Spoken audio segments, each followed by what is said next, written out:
qui fait la différence, c'est non pas ta connaissance originale et le stock de connaissances que tu pourrais avoir, c'est le flux, c'est à quel point tu es capable d'emmagasiner un maximum de connaissances sur des problématiques données et de t'améliorer au quotidien. Et en plus, dans les nouvelles technologies, on est quand même dans un univers qui évolue hyper rapidement. Les technologies se périment, les boîtes s'effondrent aussi rapidement qu'elles se fondent. Enfin, c'est compliqué. Et donc, je pense qu'une personne qui est bonne dans ce job, c'est que tu es capable de te remettre en question et d'apprendre très rapidement.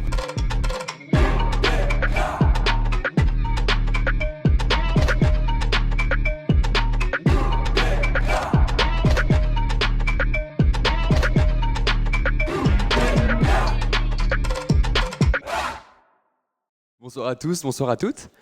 Bienvenue chez Coup d'État, chez The Family, dans ce lieu chez The Family et à cette conférence Coup d'État. Pour vous donner un peu de contexte, moi je me présente, je suis Valentin, je suis le CEO de Coup d'État. J'ai repris donc cette formation à l'entrepreneuriat de The Family en mai dernier avec l'objectif de, entre autres, faire monter des entrepreneurs sur scène pour qu'ils viennent vous raconter un peu leur parcours et les leçons qu'ils en ont tirées, pour que vous puissiez appliquer ces leçons-là à vos propres business, à vos propres entreprises, quelles qu'elles soient, que ce soit des boîtes ou que ce soit d'autres types de choses entrepreneuriales.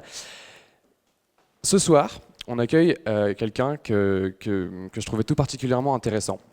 Une des choses qu'on m'a beaucoup dites depuis qu'on a recommencé à faire Coup d'État, c'est des gens qui étaient des CEO de boîtes et qui venaient me voir et qui me disaient c'est un peu compliqué, je comprends pas, qu'est-ce que je fais au quotidien, qu'est-ce que c'est mon métier. Et à chaque fois je devais expliquer et c'était un peu bizarre, c'était un peu nuancé, ça change, il y a des phases, etc. Et c'était un peu compliqué jusqu'à ce que je tombe sur un papier écrit par Nicolas Bustamante qui est le CEO de Doctrine.fr où ça résumait hyper clairement quel était le rôle d'un CEO dans une boîte et j'étais là genre waouh, ça c'est incroyable. Il faut que je l'appelle, il faut qu'il vienne faire une conf à Coup d'État et qu'il transmette un peu tout ça en racontant un peu lui comment il a appliqué ses propres conseils et qui vous les délivre.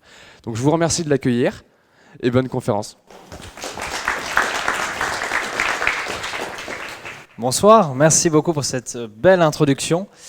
Je me présente, je m'appelle Nicolas Bustamante et donc je suis effectivement le CEO de Doctrine. Je vais prendre le petit clicker. Est-ce que certains d'entre vous ont déjà entendu parler de Doctrine ici ? Ça va à peu près ce qu'on fait ? Ok, super. Est-ce que certains d'entre vous sont CEO de leur propre entreprise ? Combien ? Ah oui, d'accord. Donc vous aussi, vous vous demandez au quotidien quel est votre rôle, qu'est-ce que je dois faire ? Formidable. Et bien comme j'ai fait des petites recherches, je vais les partager avec vous. Je vais vous en dire un peu plus sur Doctrine, ce qu'on fait, qui on est. Ça va vous permettre de comprendre un peu notre background par rapport aux explications que je vais vous donner. Donc moi je m'appelle Nicolas Bustamante, je suis le CEO et le cofondateur de Doctrine, je suis juriste de formation, je fais du droit de l'économie, je suis parti à San Francisco, revenu à Paris en fin de mes études, donc janvier 2016, et c'est à ce moment-là qu'on a lancé Doctrine. Quand je dis on, c'est deux autres personnes, attention, photo historique, et oui, c'était il y a longtemps. Et donc j'ai fondé Doctrine avec un ingénieur et un mathématicien. Donc l'ingénieur, vous vous en doutez, c'est celui qui porte son pull de l'école polytechnique. Ça c'est Antoine, qui faisait un peu de l'intelligence artificielle à l'école polytechnique et avec qui j'ai passé quelques mois aux États-Unis. Et Raphaël, un autre ami, lui qui est CTO, qui a une thèse en informatique et qui gère toute la partie technique chez Doctrine. Donc Doctrine c'est avant tout, mais comme beaucoup d'aventures, une rencontre entre trois personnes, trois amis qui s'unissent vers un projet commun et qui en font une entreprise. Le projet commun, je vais vous l'expliquer. La problématique, elle est simple. Nous sommes une entreprise, une legal tech, donc vous avez compris, on évolue dans le marché du droit. Et pourquoi on a créé Doctrine ? C'est puisque aujourd'hui, sur Internet, en France et a fortiori dans le monde, il n'y a que 1% des normes juridiques qui sont disponibles. Et la mission, l'ADN de Doctrine, c'est de rendre accessible et compréhensible l'ensemble des normes juridiques partout dans le monde. À commencer, vous vous en doutez, évidemment par la France. Pourquoi ça c'est important ? Eh bien parce que quand vous interagissez avec le monde judiciaire ou juridique au sens large, eh bien, la première chose que vous devez connaître, c'est la loi, c'est les décisions de justice, c'est le droit, d'où la maxime « nul n'est censé ignorer la loi ». Bon, la problématique, c'est celle-ci, donc ouverture et transparence du droit, on rend accessible l'ensemble des normes juridiques partout dans le monde et on a bâti une technologie qui permet de rendre le droit compréhensible, donc à travers un moteur de recherche. Donc si vous êtes un professionnel du droit, qui sont nos clients, des avocats, des juristes, et aujourd'hui par exemple 10% des magistrats qui utilisent Doctrine en France, donc un magistrat qui rend des jugements au quotidien, Ça lui permet de comprendre rapidement l'état du droit et de conseiller son client ou de rendre un jugement. On a plein de clients heureux qui utilisent notre moteur de recherche juridique, donc à peu près 1500 clients, des avocats, des juristes, et toute la journée, ils vont sur Doctrine, ils recherchent de l'information pour la présenter à leurs clients, mieux les défendre et obtenir parfois des acquittements, donc la personne au pénal n'est pas condamnée, ou des chefs d'entreprise qui se retrouvent devant des tribunaux de commerce pour les faillites ou toutes autres affaires, et les avocats, forts de cette information, vont être capables de mieux les défendre, et donc ça va changer concrètement la vie des justiciables. Plus sur Doctrine, donc on est passé de 1 salarié à 80 personnes en CDI en une trentaine de mois.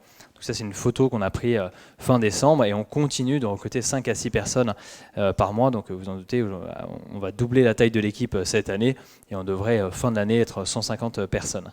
La majorité de nos effectifs, alors c'est dual, on a une grosse partie qui est en tech, donc ingénieur, développement web, et particulièrement data science. En fait, on est une boîte d'intelligence artificielle et une boîte de data qui officie sur le marché juridique, mais notre ADN, il est tech avant d'être un ADN juridique. Enfin, je dirais qu'il a un peu des deux, et donc ce qui explique qu'une partie de nos effectifs, et il y a beaucoup de data scientists. Et l'autre partie, ce sont toutes les fonctions commerciales, service client, etc.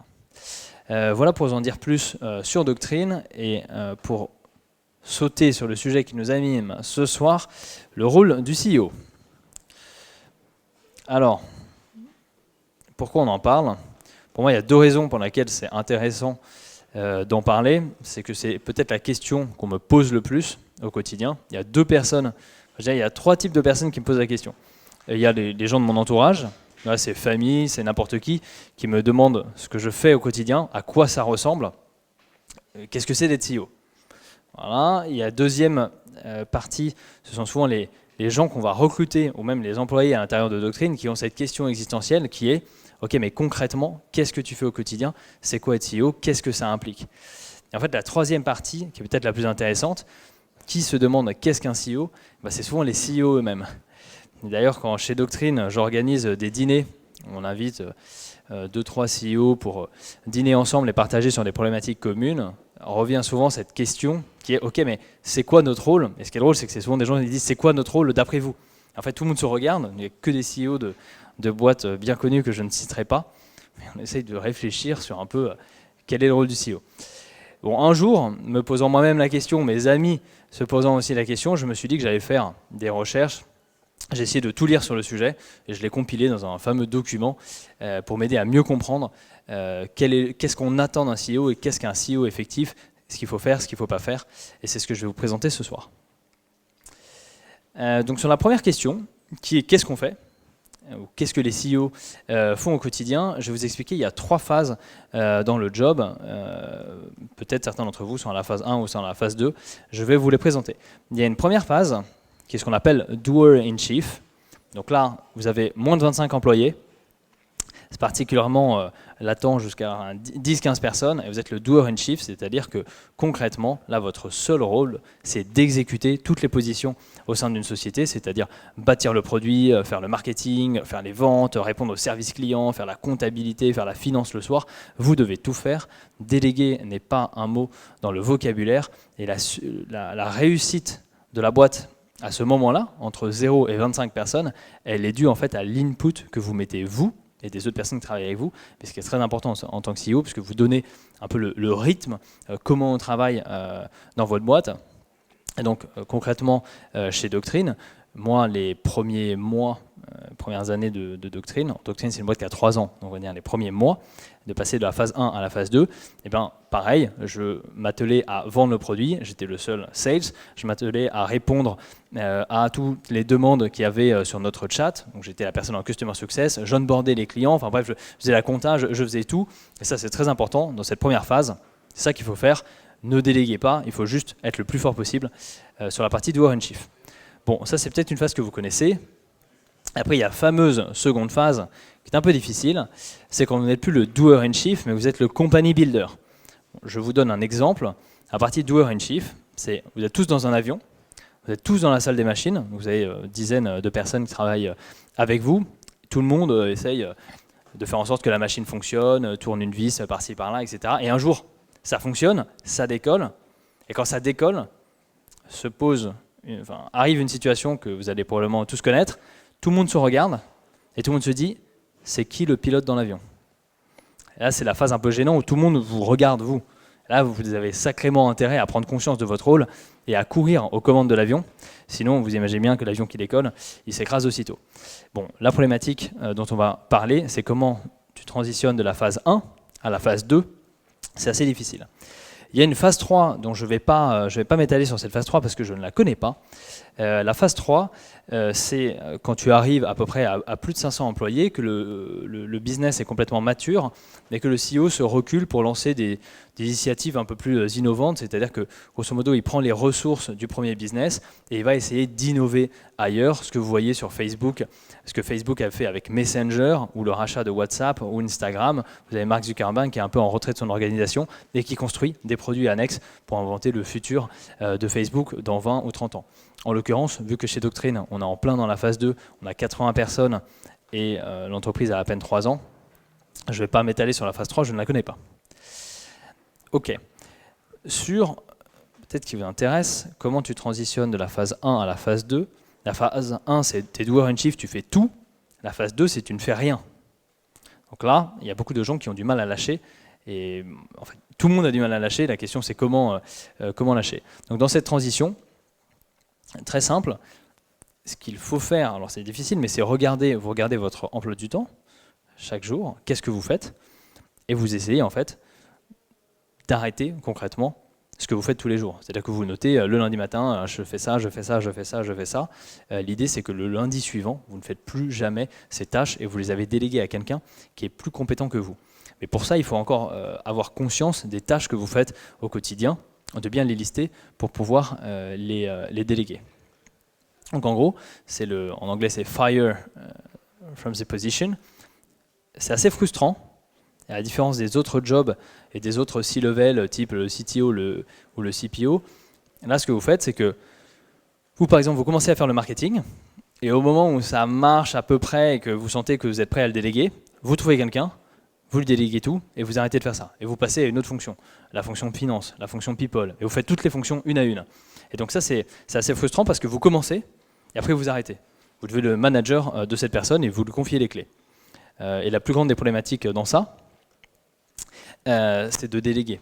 Parce que d'une part, tu dois performer le rôle, donc ça veut dire que tu dois avoir les connaissances de base en marketing, en finance, dans toutes ces positions, en produits, et après tu dois trouver la personne qui est la plus à même de faire ce rôle. Et ce qui est si difficile, c'est que quand tu l'as tellement fait, quand tu as répondu tous les week-ends à Intercom, au chat, en fait, il y a peu de gens qui le font a priori aussi bien que toi. Et c'est là où je pense que les gens font l'erreur de ne pas arriver à déléguer, c'est de se dire, ok, je le fais tellement bien, je vais devoir prendre une personne, la former, lui apprendre, ok, perdre de temps, je vais continuer à le faire. Alors qu'en fait, il faut absolument faire ça, recruter une personne, la former, et oui, peut-être au début, elle va être moins efficiente, mais normalement, vous êtes capable de recruter des gens qui sont bien meilleurs que vous à chaque position.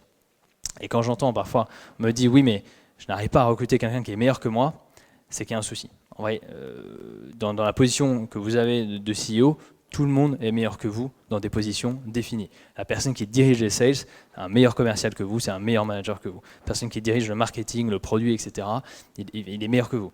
Et je ne pense pas qu'il y ait de contre-exemple en fait. Et d'ailleurs, ce qu'on attend, on va y revenir, du CEO, c'est pas d'être très fort dans l'exécution de certaines tâches. Au contraire, c'est plutôt déléguer à la personne, l'empower, lui donner toutes les ressources possibles pour qu'elle le fasse mieux que vous. Et ça, c'est un challenge. C'est très difficile, on va dire, de lâcher. Et ensuite, un bon indicateur pour ça, quand vous essayez de transitionner de la phase 1 à la phase 2, la phase 1, vous êtes quand même impliqué dans 100% des décisions, quoi. Dès qu'il y a une décision produit, une décision marketing, vous êtes impliqué. On vous met dans la boucle et finalement, vous tranchez. Et quand vous êtes dans la phase 2, quand vous êtes, on va dire, CEO, le chef du bateau, et bien là, l'indicateur, c'est que vous devez prendre 10% des décisions vitales de l'entreprise. Donc quasiment plus rien. Donc par exemple, moi, à Doctrine, je fais attention à ça. C'est-à-dire que je fais attention à ne pas prendre plus de 10% des décisions, mais surtout, je fais attention à ne prendre aucune décision. C'est-à-dire que souvent, je reste silencieux, j'attends que la décision soit prise, si je suis dans un meeting avec des personnes, entre deux personnes, et si jamais ils n'arrivent vraiment pas à prendre la décision, je vais tout faire pour les forcer à prendre la décision, mais jamais je vais apporter la solution. Ça, c'est extrêmement frustrant parce que parfois, vous savez ce qu'il faut faire parce que vous avez en fait plus d'informations, tout simplement. Et il faut avoir le courage de dire, OK, je vais tout faire pour qu'ils arrivent à la bonne décision, et au moment où ils la prennent, juste dire « ok ». Et donc moi, ça m'a été d'ailleurs reproché une fois, une personne qui arrive chez Doctrine et qui venait d'une entreprise, une start-up un peu traditionnelle, qui avait un président un peu fort qui prenait toutes les décisions tout le temps, ils étaient 50, et en fait, si tu voulais faire quelque chose, il fallait forcément lui demander.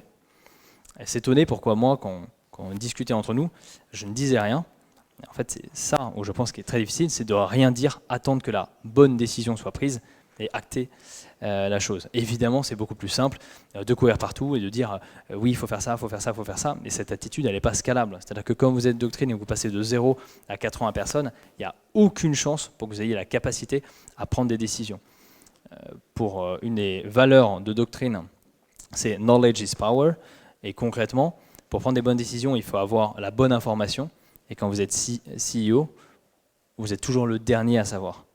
Quand vous êtes CEO, les gens qui sont vraiment en contact du terrain, qui vendent, qui font le produit, etc., ils sont assez éloignés de vous, en termes hiérarchiques, en termes de positionnement, en termes de ce que vous faites au quotidien.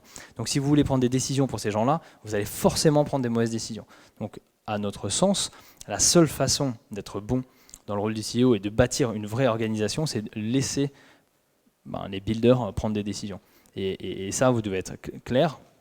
Et dès que je vois, par exemple, moi chez Doctrine, un manager qui veut prendre une décision sans avoir consulté les personnes en dessous, sans que les personnes en dessous se disent « ok, c'est vraiment le move qu'il faut faire », je le stoppe direct, parce que de 1, il ne va pas y avoir l'engagement des gens qui vont se dire « ok, c'est la bonne décision », donc ils ne vont pas être drivés s'ils pensent que fondamentalement c'est la mauvaise décision. Et puis celui qui a le plus d'informations pour prendre une décision de qualité, c'est la personne qui fait le job au quotidien. Donc bref, vous devez prendre 10% à peu près, décision. Vous êtes silencieux, tout le monde prend... En fait, et même, pour donner un autre exemple, quand quelqu'un vient me voir et me dit « ok, il y a ce problème, analysons le problème ensemble », voire, on me dit « ok, là, il faut que tu tranches ». Je me demande toujours comment c'est possible qu'on arrive à me voir pour trancher sur ce sujet, c'est-à-dire que dans toute l'organisation, donc on est 80 personnes, il y a 79 personnes qui n'ont pas pu prendre la décision. Et là, pour moi, c'est vraiment des cas infimes.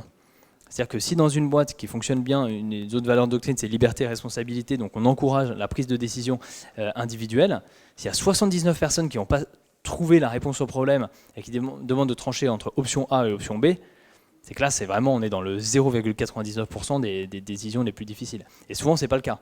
Et donc souvent, je renvoie à « ok, va voir cette personne et tranchez entre vous et vous me dites la décision que vous avez prise ». Là aussi, il faut avoir un certain courage parce que parfois les décisions sont, vous les jugez pas forcément bonnes. Alors parfois elles sont, objectivement, c'est pas les bonnes. Bon là, qu'est-ce que vous faites? Vous faites part de votre point de vue évidemment. Si c'est vraiment catastrophique, vous dites franchement là j'y crois pas. Voici pour les 30 raisons pour lesquelles j'y crois pas. Mais sinon, il faut laisser les gens, ce qu'on appelle nous la liberté et la responsabilité pour eux de prendre des décisions. Pour vous en dire plus sur, donc là on est dans la phase où vous avez transitionné de la phase 1 à la phase 2, donc là vous êtes Company Builder in Chief, et le but c'est de bâtir une organisation la plus robuste possible et la plus efficiente possible pour atteindre tous vos objectifs. Et on demande souvent quels sont les objectifs du CEO. Alors il y en a quelques-uns, je vais vous les lister, c'est les objectifs principaux. L'objectif numéro 1 c'est